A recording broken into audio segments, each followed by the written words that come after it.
Boa noite. Sejam todos bem-vindos a esta casa de oração e a quem nos acompanha pelas redes sociais. Vamos fechar nossos olhos, abrir nossos corações, acalmar nossos pensamentos e elevá-los ao Pai, ao Mestre Jesus e aos nossos irmãos da espiritualidade maior. Vamos agradecer esta oportunidade de vida, de trabalho no amor e na caridade, e de aprendizado moral e espiritual. Vamos vibrar, junto com os nossos irmãos benfeitores, pela paz mundial, pelo nosso país que se encontra em chamas, pelos nossos governantes que tenham sensatez para sanar isto, pelo nosso povo, pelos enfermos e pelos nossos irmãos mais necessitados, moral e espiritualmente. Vamos vibrar, em especial pela nossa irmã Cibele, que fará o evangelho desta noite. Que assim seja.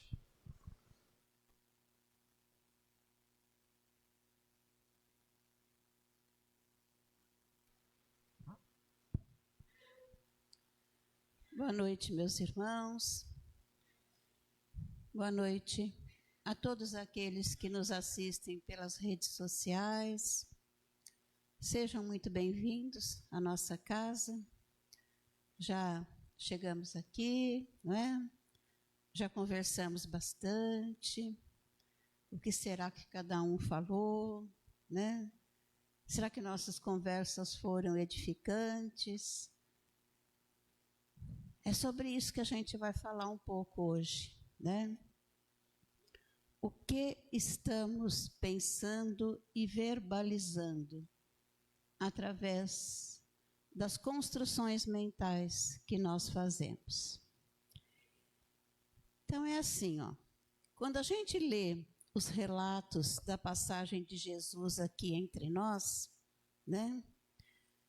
Nós observamos que em todos os momentos difíceis da vida dele, momentos de tensão, né? Momentos em que estava havendo ali algum atrito entre os discípulos, momentos, enfim, que lhe traziam preocupações, era comum Jesus se afastar, buscar a natureza e ali orar, entrar em comunhão com o Pai, não é? De uma forma mais intensa. E ele orava. Nos últimos dias que ele esteve aqui, né, aqueles dias que antecederam a Páscoa, ele hospedara-se na casa de Lázaro, em Betânia, juntamente com os seus discípulos. E, vez ou outra, ele ia até Jerusalém para fazer o que ele tinha que fazer. Ele tinha que deixar os seus últimos recados ali para todas as criaturas. E ali na casa de Lázaro, quando estavam todos reunidos após as refeições, e aquele diálogo, né, entre os discípulos. Me desculpem, viu, gente, mas eu ainda não estou totalmente boa. Jesus, de vez em quando, se afastava, e os apóstolos respeitavam isso, e ia lá, em meio à natureza, orar, pensar, conversar com Deus, né? Quando, no Monte das Oliveiras, poucas horas antes dele ser preso, né, que ele convida os discípulos para subir ao monte, e ele se afasta e pede que todos orem, que vigiem. E ele se ausenta, vai mais para diante e fica ali orando, conversando com Deus, né? E quando ele retorna, os discípulos estão dormindo. Vencidos pelo cansaço, eles estão dormindo. E ele então os adverte, né? Mas nem uma hora pudeste vigiar e orar comigo? Ora, orai, meus irmãos, para que não caiam em tentação. Isso está escrito em Marcos, capítulo 14, versículo 38. Na palestra que nós tivemos aqui domingo, com a presença da Elizabeth Lacerda e do Alex, eles utilizaram o tema para desenvolver as músicas e as palavras, tudo, modo de fazer, que é uma lição que está no livro Fonte Viva, de Emmanuel, psicografado pelo Chico. E essa lição, esse título, modo de fazer, no decorrer dela, é como se Emmanuel estivesse nos fornecendo um manual de instruções para que a gente soubesse como lidar conosco, com as nossas emoções, com as nossas dificuldades, como lidar com as dificuldades dos nossos irmãos, né? Com as tormentas que cada um de nós apresenta. E esse modo de fazer remete-se exatamente a nós pensarmos como Jesus pensava, de sentir como Jesus sentia. A gente sabe que Jesus, o sentimento que predominava nele era o amor, né? Amor pelo próximo, sem deixar de advertir, muitas vezes, quando eles estivessem errando. Mas tudo isso feito com amor. E o que significa a gente agir dessa forma, juntamente com essa recomendação de Jesus de orar e vigiar? Seria basicamente, meus irmãos, a gente ter atenção e cuidado com o caminho apontado por Jesus. Jesus nos ensinou inúmeras coisas, né? A sermos ponderados, a sermos sensatos, a não sermos vaidosos, a termos atenção com os nossos irmãos. Mas ele também era firme na hora que precisava ser. Porque quando as pessoas não aprendiam, ele precisava, às vezes, agir com maior firmeza para que o ensinamento adentrasse na cabeça e no coração da pessoa. Nós não somos ainda espíritos perfeitos, né? Nós temos muitas mazelas ainda, muitas dificuldades, e a luz está um pouco distante de nós ainda. E nós estamos aqui neste mundo constantemente em situação de expiação das nossas faltas passadas, não é? E de provação, provar a nossa resiliência, provar a nossa obediência aos mandamentos divinos. Isso vem o quê? Através das dificuldades, através das tormentas, muitas vezes, onde nós comprovamos a nossa fé, onde nós comprovamos que nós acreditamos em Deus acima de tudo. Não importa o que está acontecendo em nossas vidas, Deus, de alguma forma, vai nos indicar o caminho certo, né? E a recomendação de Jesus, orai e vigiai, vem exatamente de encontro às nossas maiores necessidades. O que ele quer dizer com vigiar? Não é vigiar a vida do outro, vigiar as atitudes do vizinho, vigiar o comportamento dos nossos companheiros, né? É vigiar o nosso próprio pensamento, as nossas próprias atitudes, vigiar o nosso comportamento perante a vida, vigiar aquilo que falamos, aquilo que pensamos, aquilo que executamos, vigiar a atenção que nós devemos dar aos nossos irmãos, porque como cristãos, nós temos obrigações com os nossos irmãos, não é? Nós não vivemos neste mundo sozinhos. E tudo isso que nós fazemos, de vigiar o nosso comportamento, de pouco a pouco pensar se aquilo que nós estamos fazendo, a maneira como nós estamos agindo, é correta, é certa, vai processando em nós as mudanças que nós precisamos, as mudanças interiores que cada um de nós precisa processar, né? A gente, é muito comum, por exemplo, nas experiências aí do dia a dia, a gente analisar o comportamento dos nossos companheiros, né? As atitudes dele, a maneira como eles se comportam, as respostas que eles dão, aquilo que a vida lhes oferece, né? Mas raramente a gente para observar, e aí é que está o sentido do vigiai, se nós estamos sendo impacientes, arrogantes, né? Às vezes nós somos arrogantes, muito arrogantes, impetuosos, agimos assim, intempestivamente, né?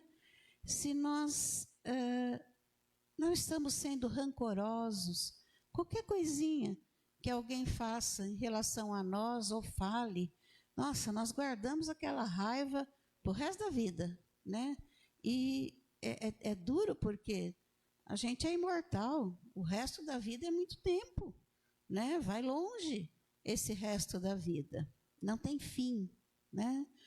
Então, nós temos muito prazer em analisar aos outros, mas nós não analisamos a nós mesmos, né? Se nós chegássemos no final do dia e pensássemos em tudo que nós fizemos, em tudo que nós falamos, as nossas ações, as nossas reações, e ponderássemos se foi certo, se foi errado, se foi exagerado, se nós fomos orgulhosos, se nós fomos arrogantes, quem sabe no dia seguinte a gente acordaria melhor, né? Como, por exemplo, nós estamos numa casa de oração, seja ela qual for, e aí a gente está ouvindo uma preleção muito bonita, né? Muito importante. Aí a gente pensa assim, ai, como fulano ou cicrano precisava estar aqui, precisava ouvir tudo isso. E nós? Nós estamos aqui, ouvindo. Assimilamos?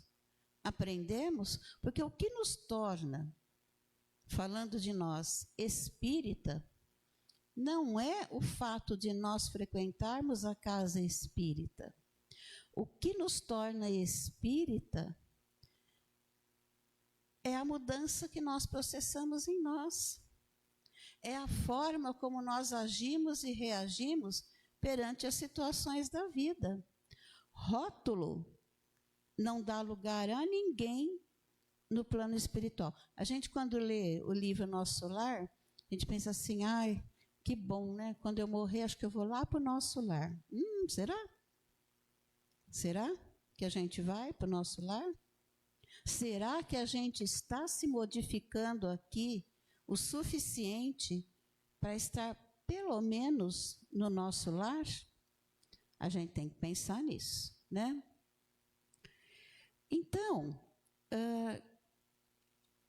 antes de pensarmos no que o outro precisa, vamos pensar no que nós precisamos, né? Porque se nós ouvimos, sai daquela porta ali e nada mais acontece, não resolveu nada. Aí quando a gente pensa, ai, mas o fulano precisava tanto ouvir isso aqui, o que nós estamos fazendo? Transgredindo outra lei divina que diz assim, ó, não julgueis para não serdes julgados. Porque julgar é fácil, né, gente? Apontar os defeitos alheios é muito fácil. Criticar as atitudes alheias é muito fácil. Difícil é processarmos em nós a mudança necessária. E aí, quando a gente toma conta da vida do outro, a gente deixa a nossa de lado, né? A gente põe ali no cantinho, na gaveta e deixa aí, né? Tá bom do jeito que tá. Aí a gente está errando. Não estamos vigiando, tá? E todos nós Geralmente a gente fala, quando é que o nosso mundo vai passar para um mundo de regeneração, deixar de ser um mundo de provas e expiações, né? Transformar tudo isso para que a gente não sofra tanto, para que a gente não padeça tantas dores, tantas doenças incuráveis, tantos sofrimentos. Olha, eu lamento informar a todos nós que enquanto nós não mudarmos interiormente, nós não nos regenerarmos, o planeta não vai mudar. Tá? Ou nós vamos insistir tanto nas atitudes negativas, as atitudes erradas, que o planeta vai mudar, né?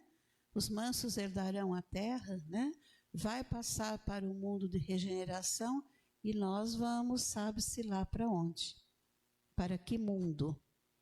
Não processamos a mudança interior, não modificamos os nossos sentimentos e os nossos pensamentos, não podemos ficar aqui na Terra, tá? Em desacordo com a nossa vibração. A grande maioria, a Terra passa pela transformação. Aqueles que também se processaram, mudaram, vão continuar aqui, vão desfrutar deste mundo de regeneração. Os que não mudaram, não sei para onde nós vamos. Há tantas histórias, né, de mundos aí primitivos, mundos inferiores à Terra, mas é melhor a gente não pensar nisso, é melhor a gente pensar que a gente vai processar em nós a mudança necessária.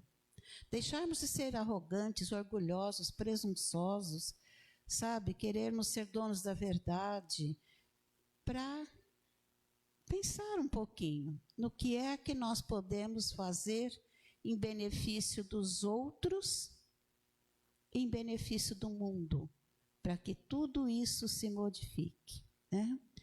E aí tem a outra palavrinha da recomendação de Jesus, orar. Orar, meus irmãos,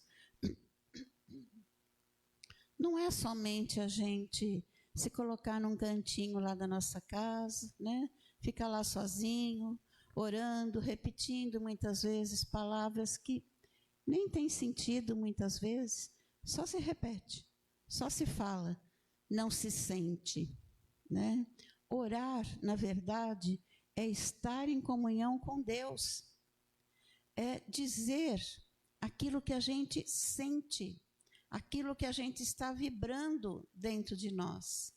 É levar até Ele os nossos pensamentos, os nossos sentimentos e pedir que Ele nos ajude, que Ele nos ampare, que Ele possa, através de nos dar cada vez mais trabalho, cada vez mais tarefas junto aos nossos irmãos, a oportunidade de mudar, né?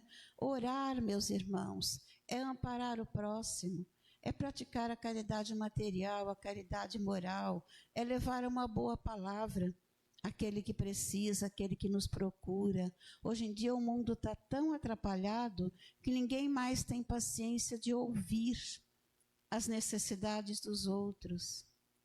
Ouvir as queixas, né? Muitas vezes a pessoa vem, a gente fala, meu Deus, lá vem aquela pessoa reclamar de novo, né?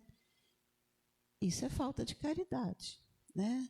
Mas quando a gente se propõe a ouvir, mesmo que seja de novo, 1, 2, 10 vezes, aquela pessoa precisa falar. E você, por caridade, tem que ouvir. Essa é uma oração poderosíssima, porque você está ali fazendo um bem enorme para aquela pessoa. E se você puder falar alguma coisa de bom, alguma coisa de útil, fale. Se não, abrace essa pessoa, diga a ela que tudo vai passar, que Deus não abandona ninguém, que Deus sempre sabe das nossas necessidades e que ela procure pouco a pouco entender a dor como uma forma de crescer, uma forma de se melhorar, né? Sempre que a gente pensa no bem, a gente exala de nós o melhor que nós temos, né? Sempre que a gente pensa em alguém e sabe que aquela pessoa está com problema e que a gente pensa, puxa, Deus ajude aquela pessoa, né? Que ela fique bem. Estamos orando, né? O trabalho em nossa casa, o cuidado com os filhos, com a família, com os companheiros de trabalho. A gente ouve tanta gente reclamando que não suporta mais o ambiente de trabalho, que não aguenta mais os seus companheiros. Caridade, gente. Vamos orar antes de chegar ao trabalho. Quando estivermos saindo de casa, vamos elevar o nosso pensamento a Jesus e pedir que abençoe aquelas pessoas mais difíceis, que ampare aqueles que têm dificuldade de convivência, que abençoe a todos ali o ambiente. Se nós fizermos isso diariamente, aos poucos a gente vai perceber que o ambiente se transforma. Assim como se transforma em nossa casa, né? Porque a oração vai preenchendo aquele ambiente de luz, de calma, de equilíbrio, e as pessoas sentem. Por mais difícil que as pessoas sejam, às vezes, elas vão sentir essa energia. Vocês não tenham dúvida disso, tá? E sempre que nós pudermos dizer às pessoas, olha, Deus sabe das nossas dificuldades, Jesus não nos falta, Ele sempre nos ampara, né? Essa é uma confiança que faz tão bem a todos nós, né? Quem de nós já não passou por dificuldades aí imensas, muitas vezes achando que não ia suportar, que não ia aguentar, quase a ponto de abandonar tudo e desaparecer no mundo? Quem de nós já não teve essa vontade em momentos de dificuldades grandes? Largar tudo e sumir no mundo, que ninguém mais soubesse de nós, que ninguém mais quisesse falar conosco. Mas aí a gente lembra que se todo mundo nos esquecer, Deus não nos esquecerá. E Ele sempre vai colocar alguém no nosso caminho que nos assista, que nos ampare, que nos faça retornar, né? E aí quando a gente pensa isso, a gente fala, não, vou ficar mais um pouco, né? Vou aguentar mais um pouco, quem sabe Deus tem uma providência para a minha situação. Isso é confiar em Deus, isso é orar, isso é vigiar as próprias ações, né? E a gente tem que pensar que sempre que os nossos pensamentos são idealizados em palavra, essas palavras podem curar, auxiliar, amparar, né? Mas podem também destruir, podem também causar grandes prejuízos no coração das pessoas. E aí a gente se lembra de uma história que diz assim: num salão ali do Centro Espírita, o palestrante estava fazendo uma preleção muito bonita, né, a respeito da palavra, do benefício da palavra, da importância de nós exaltarmos sempre o bem e nunca o mal, né, esquecermos o mal. E na plateia estava um senhor de nome Belmiro Arruda. E Belmiro prestava muita atenção naquilo e ponderava em toda a sua vida, em todas as suas ações, seu comportamento. Passado alguns dias, ele estava lá, ele era um chefe de obras de uma construção, um imenso salão, né, que estava sendo construído e estava, assim, nas finalizações da obra. E aí, tudo com muito cuidado, tudo feito com muito zelo, a pintura, né, de primeira qualidade, e faltava testar a acústica do ambiente. Nisso, o engenheiro responsável pela obra chega ali e fala para ele: Belmiro, grite alto. Grite algo, Belmiro. E Belmiro, se lembrando da palestra que ele ouvira dias atrás, ele grita: confie em Jesus, confie em Jesus. O som estava ótimo. Claro que ele foi motivo de chacota de alguns ali, né, mais insensatos, mas não importa.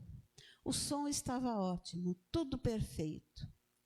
Continuaram ali as tarefas, quando de repente entra um senhor pela porta principal, cabelos desgrenhados, roupas todas, enfim, maltrapilho, né? E ele pergunta para um dos companheiros que estava ali: quem foi que gritou, confie em Jesus? E esse companheiro aponta para Belmiro. E ele chega até Belmiro com os braços abertos, o abraça e diz: muito obrigado, meu amigo. Muito obrigado. Eu estava no terreno aqui ao lado, com o revólver engatilhado, apontado para a minha cabeça, pronto para atirar.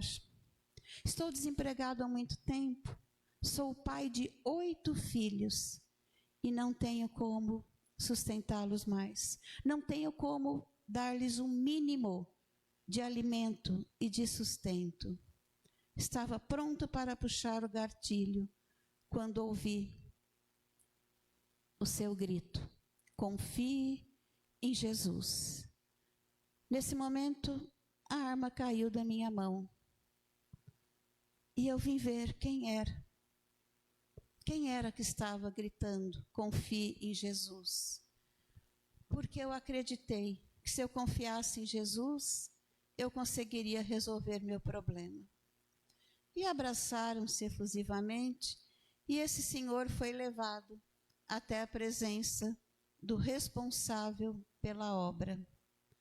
E contaram ao responsável pela obra a história daquele homem, e ele se emocionou e estendeu a mão a este homem e disse a ele: vá para sua casa em paz, abrace seus filhos, sua esposa, e volte amanhã, você vai trabalhar conosco. Claro que esse senhor saiu dali exultando de alegria, mas um simples brado, confie em Jesus, dissuadiu a pessoa de cometer o suicídio. Então, já que estamos, né, nós, no mês de prevenção ao suicídio, quem sabe alguém por aí que está muito desesperado não está precisando de uma palavra amiga, de um amparo, de um abraço, de um brado nosso, de um olhar nosso.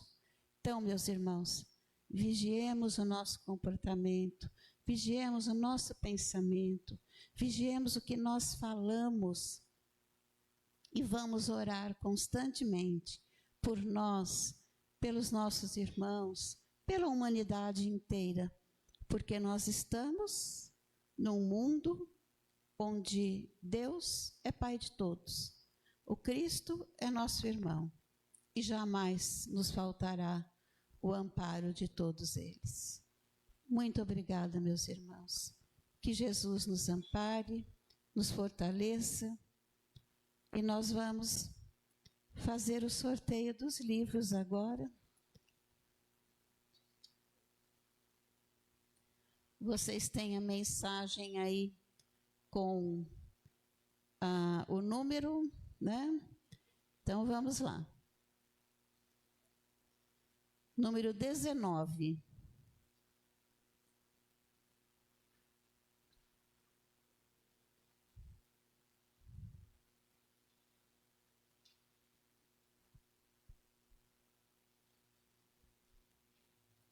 Sessenta e 63.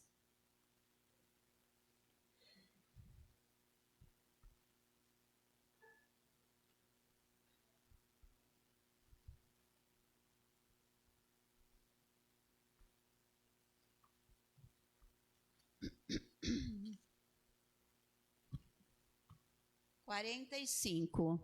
45.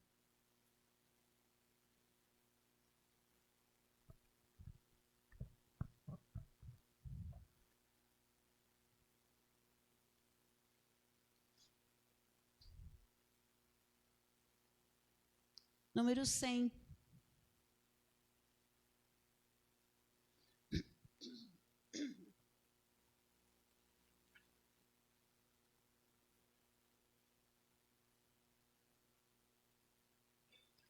E 105.